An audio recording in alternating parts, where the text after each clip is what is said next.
అందరూ కలిసి వాళ్ళ గోడును, వాళ్ళ బాధను, వాళ్ళ కెమెరాతో, వాళ్ళ గొంతుతో, వాళ్ళ యాస, వాళ్ళ భాషతో పెట్టారు కాబట్టి ఈ పోరాటం ఇలా ఉవ్వెత్తున లేసింది.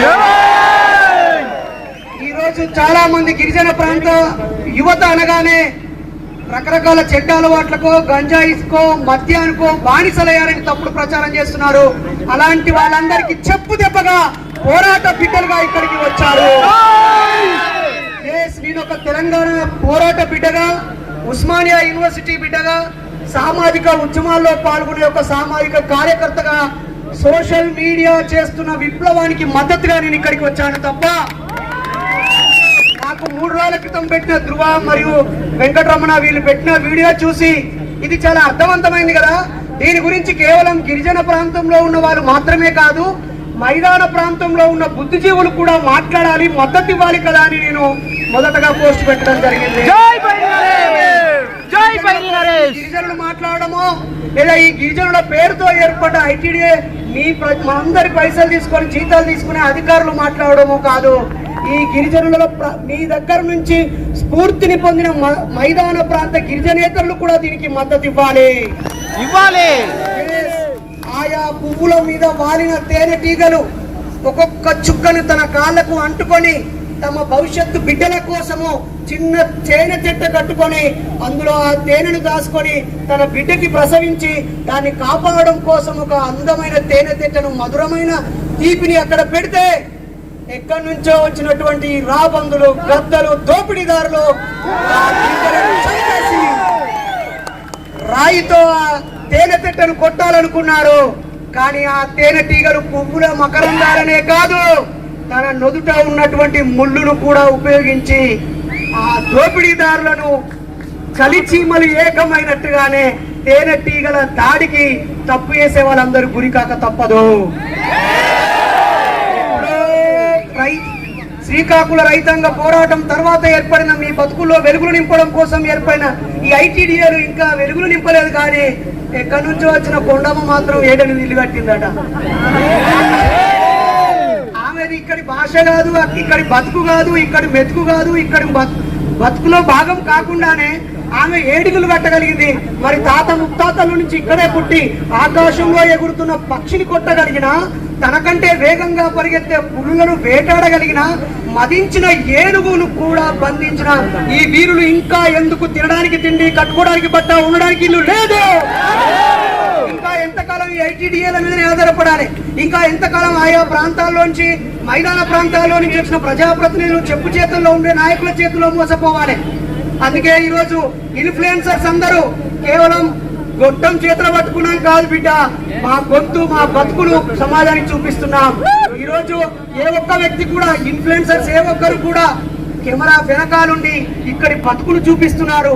అందుకే ఈ విజయం ఇన్ఫ్లుయెన్సర్స్ దే. ఈ జనరేషన్ లో నేను తెలంగాణ ఉద్యమంలో పాల్గొని అనేక సార్లు జైల్లోకి వెళ్ళిన, పోలీస్ స్టేషన్ లో బంధించబడ్డా. కానీ అక్కడ వచ్చిన పోరాటం కంటే ఇక్కడ మీ పోరాటంలో ఇంకా ఎక్కువ నీతి, న్యాయం, ధర్మం ఉంది.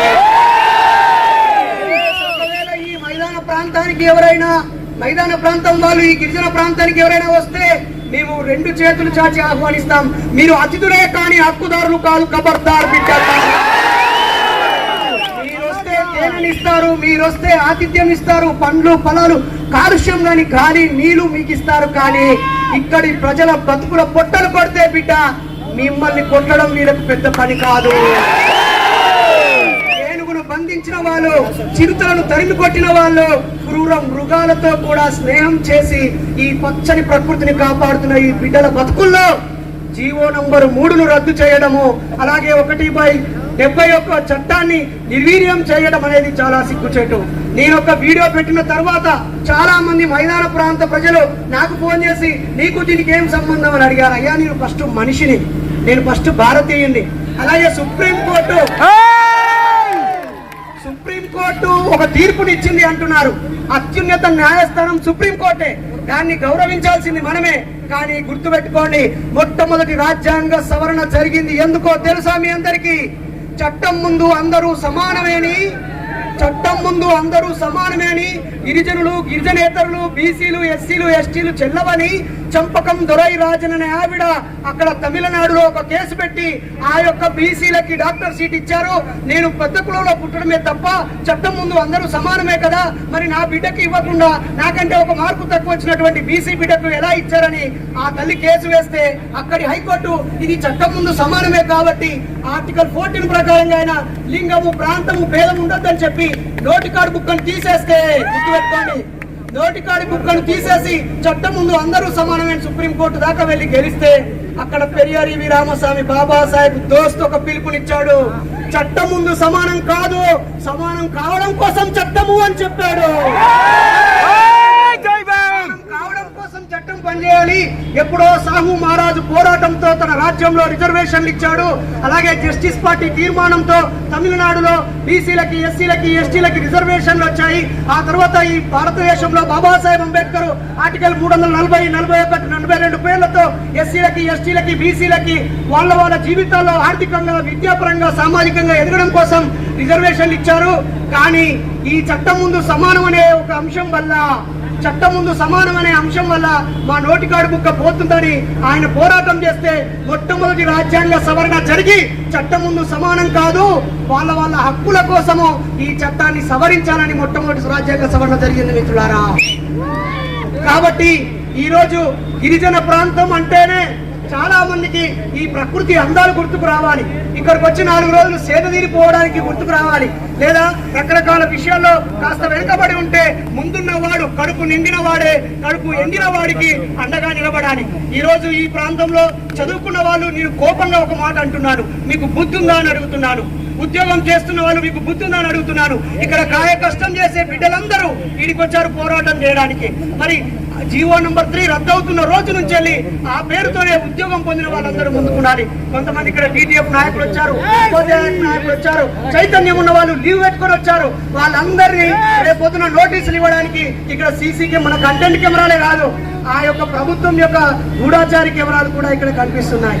అన్నవారు మాట్లాడుతూ చెప్పారు మేము ప్రభుత్వానికి వ్యతిరేకం కాదంటున్నారు. ఇంతకంటే నిజాయితీపరమైన ఉద్యమం ఎక్కడుంటుంది మిత్రులారా? ఓ గౌరవ చంద్రబాబు నాయుడు గారు, నేను మైదాన ప్రాంతానికి ముఖ్యమంత్రి మాత్రమే కాదు, ఈ బిడ్డలకు కూడా మీరే ముఖ్యమంత్రి గారు. ఉప ముఖ్యమంత్రి పవన్ కళ్యాణ్ గారు, మీరు ఉప ముఖ్యమంత్రి ఏమో కానీ మిమ్మల్ని ప్రేమగా, నిస్వార్థంగా ప్రేమించే బిడ్డలు ఇక్కడ నీ అభిమానులు ఉన్నారు. ఈ స్టైల్ను అనుకరించే వాళ్ళు, మిమ్మల్ని ప్రేమించే వాళ్ళు ఉన్నారు.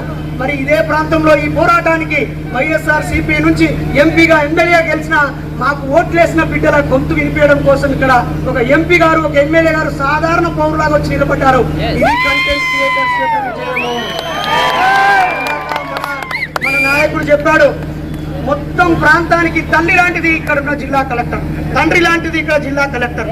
ఈ జిల్లానే గిరిజన జిల్లా, ఇక్కడ ఉండే కలెక్టరే తల్లి, తండ్రి, మొత్తం మనందరికీ జవాబుదారి.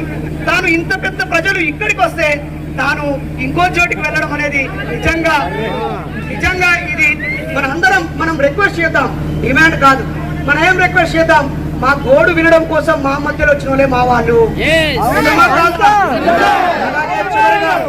చివరిగా మిత్రులారా, ఈ జనాన్ని చూసి ఖచ్చితంగా ఈ కూటమి ప్రభుత్వం మీకు అనుకూలంగా ఒక నిర్ణయం తీసుకుంటది. అలా తీసుకోకపోతే కూటమి ప్రభుత్వానికి వ్యతిరేకంగా మీరు కూడా ఒక నిర్ణయం తీసుకోవాలి. అండగా ఉంటే తోడుగా ఉంటాం, అడ్డగిస్తే ఖచ్చితంగా తరిమి కొడతాం. పోరాడితే పోయేదేమీ లేదు. కాబట్టి ఈ గడ్డ మీద కుట్ర చేసి ఆల్రెడీ భూములు ఆక్రమించి బినామీలుగా ఉన్నారు.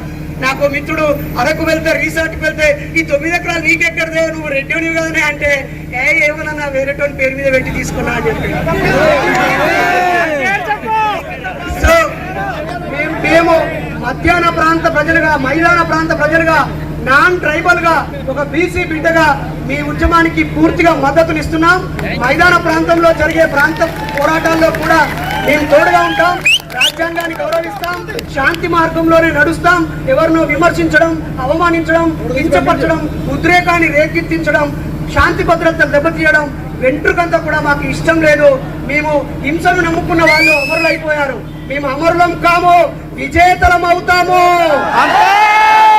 విద్యార్థుల దగ్గరికి గ్రామ ప్రజల దగ్గరికి వెళ్తామని ఈ సమస్యని కళ్ళకు కట్టినట్టుగా చూపించిన ఈ కెమెరా కార్మికులందరికీ వీళ్ళకెవరు జీతాలు ఇయ్యరు, వీళ్ళందరూ జీతాల కోసం పనిచేస్తారు కాదు, ఇక్కడ జీవితాల కోసం పనిచేసే వాళ్ళు.